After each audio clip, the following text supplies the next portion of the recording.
આવેશમાં આવ્યા પછી તમે જે શબ્દ બોલો છો ને એ શબ્દ તમે તો બોલતા ભૂલી નાખ્યો, પણ એ વખતે તમે જે કર્મ બાંધો છો ને મિનિમમ એ ભાવ તમારે 10 વાર કરવા પડશે. કોકને તમે કૂતરી કહી દીધું, કોકને ગધેડી કહી દીધું,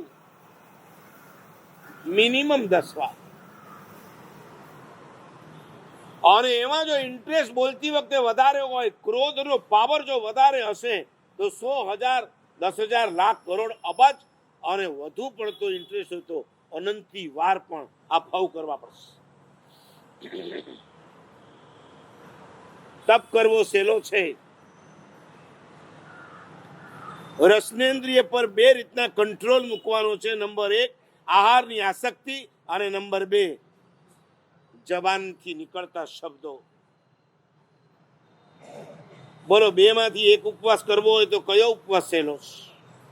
24 કલાક મૌન એ સહેલું છે કે 24 કલાક ભૂખ્યા રહેવું સહેલું છે?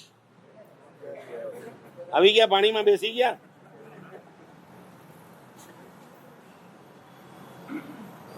ચોવીસ કલાક ભૂખ્યા રહીને કરાતા ઉપવાસની પાછળ પણ લક્ષ્ય તો આ જ હોવું જોઈએ. અલ્ટિમેટલી ગોલ મારો એ હોવો જોઈએ કે મારે મારા કસાયો પર કંટ્રોલ કરવો છે. મહાવીર ઉપવાસ પણ કરતા હતા અને મહાવીર મૌન પણ રાખતા હતા. સુના है महावीर का जीवन. સાધનાના પહેલા જ દિવસથી જ્યારે ભગવાન પર ઉપસર્ગ આવવાના શરૂ થયા એની વચ્ચે પણ પરમાત્મા મહાવીરે સંભાવ રાખ્યો, મારે ક્રોધ નથી કરવો.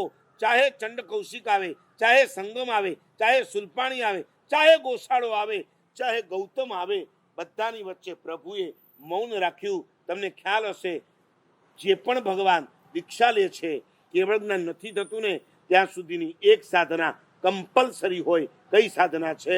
મૌન. ઉપવાસ ઓછા વત્તા હોઈ શકે છે પણ મૌન કમ્પલસરી છે. મેઘ મલ્હારે આ વખતે બહુ બધી આરાધનાઓ કરી છે કે નથી કરી? મેઘ મલ્હારની આસપાસની અંદર પણ બહુ બધી આરાધનાઓ થઈ છે. ઘણી વાર નામ સાંભળતા મેઘ મલ્હાર, મેઘ મલ્હાર. મેં કીધું આ મેઘ આટલો બધો વરસે છે, આ મેઘ કેમ વરસવા આવતો નથી?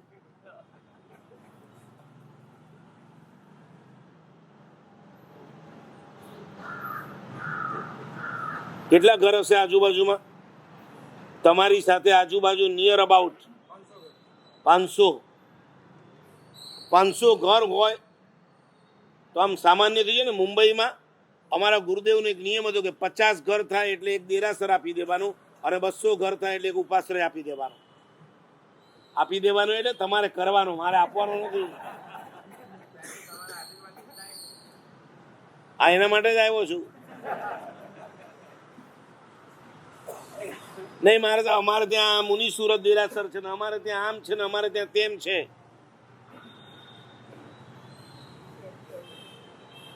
પેલા થિયેટર બહાર રહેતા હતા, હવે થિયેટર ગયા ને ઘરમાં શું આવી ગયું? Home theatre. ઘર સુધી કદાચ દેરાસર ન લાવો કે પણ 500 ઘરની વચ્ચે પણ નાનકડું સરસ મજાનું દેરાસર બની શકે કે ના બની શકે?